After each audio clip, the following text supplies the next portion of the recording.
श्री सीताराम। आज देखेंगे धर्म क्या है और धर्म का जीवन में क्या उपयोग है। एक होता है स्वाभाविक धर्म। स्वाभाविक धर्म को ही मैं सनातन धर्म बोलता हूँ। जो स्वभाव से है, जो सनातन है, जो यूनिवर्सल है, उसे स्वाभाविक धर्म या सनातन धर्म या गुण धर्म कहते हैं। जैसे पृथ्वी का घूमना या फिर परिक्रमण करना, अग्नि में ऊष्मा होना। अग्नि में ऊष्मा नहीं है तो वह अग्नि सिद्ध नहीं होती। वृक्षों का ऑक्सीजन छोड़ना, आँखों से देखना, क्योंकि आँखों का काम है देखना, देखने वाले को ही आँख बोलते हैं। आँखों से सुना नहीं जा सकता, तो ये स्वाभाविक धर्म है, ये सनातन है।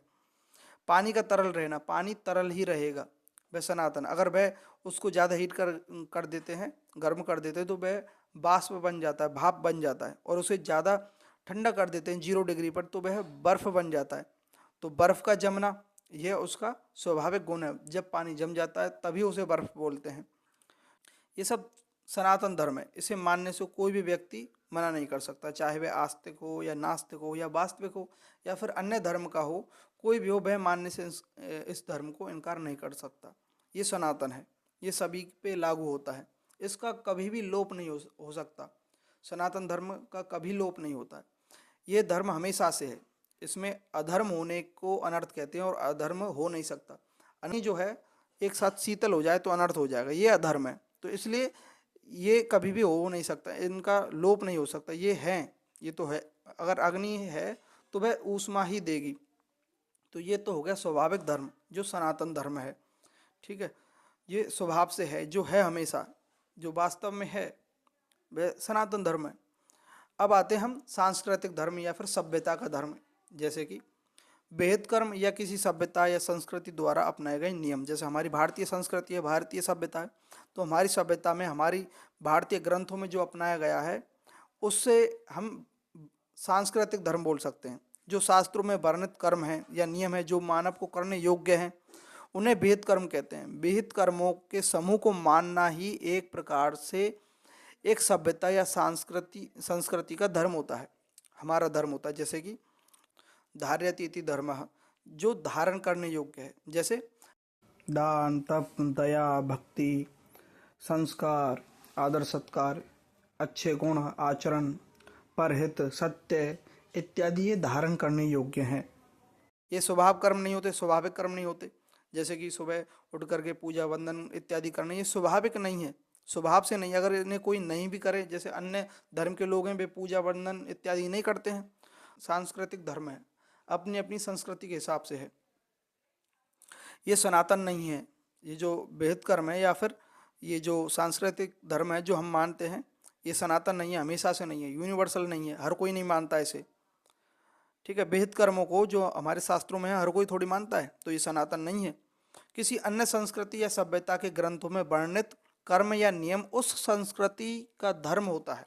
जैसे हमारी संस्कृति या सभ्यता के जो ग्रंथ हैं, उनमें वर्णित जो जो कर्म है, वे हमारी संस्कृति का धर्म है, हिंदू संस्कृति का धर्म है। जैसे हिंदू संस्कृति है, हिंदू धर्म में 16 संस्कार होते हैं, विभिन्न प्रकार के दैनिक जीवन के आचरण होते हैं। उठने से लेकर सोने तक, नहाने धोने, दंत मंजन, शौच, स्नान, भोजन, क्षौर कर्म इत्यादि करने के नियम, दान दक्षिणा, सेवा, आदर सत्कार, संध्या वंदन, वेद अध्ययन। ठीक है, और समाज में शांति, व्यभिचार को रोकना इत्यादि, ये क्या है, सांस्कृतिक धर्म या हमारी सभ्यता में जो वर्णित जो नियम है, उनका ये काम है। और उसके संगठित होने के कारण सभ्यताएं अच्छी बनती हैं, सुसज्जित रहती हैं, सुव्यवस्थित रहती हैं। और ये जो हिंदू सभ्यता है या फिर हिंदू धर्म है, मुझे सबसे अच्छा लगता है, क्योंकि ये सबसे अच्छी सभ्यता है। पहला तो मैं इसी सभ्यता में जन्मा हूँ। दूसरा कि इस सभ्यता में विचारों की आज़ादी है। अनेक सारी जातियां हैं, उपजातियां हैं, हर जाति उपजाति का अलग अलग अपनी मान्यताएं हैं, अलग अलग लोक देवता हैं और अलग अलग ग्रंथ हैं। कितने भी ग्रंथ पढ़ सकते हैं, किसी भी चीज़ में आस्था रख सकते हैं। कोई भगवत गीता पर आस्था रखता है, कोई पुराण पर, कोई वेदों पर। यहाँ कोई मतभेद नहीं है, जो जैसा जैसा मानता है मानिए। इसलिए इसमें विचारों की आज़ादी है और इसमें आगे उत्तरोत्तर बढ़ने की भी आज़ादी है। नए जो मान लीजिए हम शास्त्रार्थ करके कोई चीज़ गलत सिद्ध होती है तो उसे छोड़ करके सही चीज़ को अपना लेते हैं, कट्टरता नहीं है। ठीक है, अन्य धर्मों के अपने अपने नियम हैं। अन्य धर्मों की मान्यताओं के अनुसार हिंदू पापी है, मान लीजिए मुसलमान के अनुसार तो हम काफिर हैं, हम जहन्नुम में जाएंगे, नरक में जाएंगे, नरकगामी हैं। और हिंदुओं की मान्यता के अनुसार अन्य धर्म के लोग पापी हैं। तो ये जो धर्म है, ये जो सांस्कृतिक धर्म है, जो वेद कर्म है, ये सनातन नहीं है, ये हमेशा से नहीं है, क्योंकि ये यूनिवर्सल नहीं है, इसे हर कोई नहीं मानता। ठीक है, तो ये मैंने धर्म की परिभाषाएं मैंने जानी खुद से, गुरुदेव के आशीर्वाद से, भगवान की कृपा से। मैं जिस संस्कृति में हूँ मुझे उस पर गर्व है, पूर्ण गर्व है, पूरा गर्व है। और जो जो अच्छी चीज़ें हैं मैं उनको मानता हूँ, जिनसे अन्य लोगों को हानि नहीं हो, वे मुझे प्रिय हैं। मैं पशु बलि को नहीं मानता हूँ, बिल्कुल भी नहीं मानता हूँ। अब आते हैं धर्म का जीवन में उपयोग। अब दो धर्म हो गए, एक तो स्वाभाविक धर्म यानी कि सनातन धर्म, ठीक है, वो तो सबको मानना ही पड़ेगा, वो चाहे क्रिश्चियन हो, ईसाई हो, क्रिश्चियन ईसाई, या मुस्लिम हो, यहूदी हो, बौद्ध हो, हिंदू हो, कोई भी हो, सिख हो, कोई भी हो, सबको मानना पड़ेगा। वह जो सनातन है वह यूनिवर्सल है। ठीक है, तो यूनिवर्सल धर्म ही जो है वही विज्ञान का आधार है। विज्ञान और सनातन का सामंजस्य है, वे एक दूसरे के पूरक हैं। सनातन से ही आगे विज्ञान का विकास होता है, तो ऐसे बोल सकते हैं। किसी भी धर्म का, अब जानते हैं धर्म का जीवन में उपयोग क्या है। जो हमारी सभ्यताएं हैं, सभ्यता का जो धर्म है या संस्कृति का जो धर्म है, सांस्कृतिक जो धर्म है, उसका जीवन में उपयोग क्या है।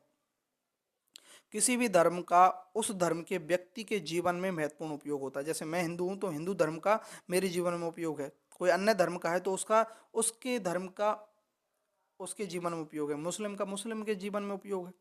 लेकिन लौकिक जीवन में जितना उपयोग हो रहा है वह बहुत ही कम है, लगभग 10 से 15% ही धर्म का उपयोग हो रहा है जीवन में। जो सांस्कृतिक धर्म है, जो सभ्यता की जो मान्यता है,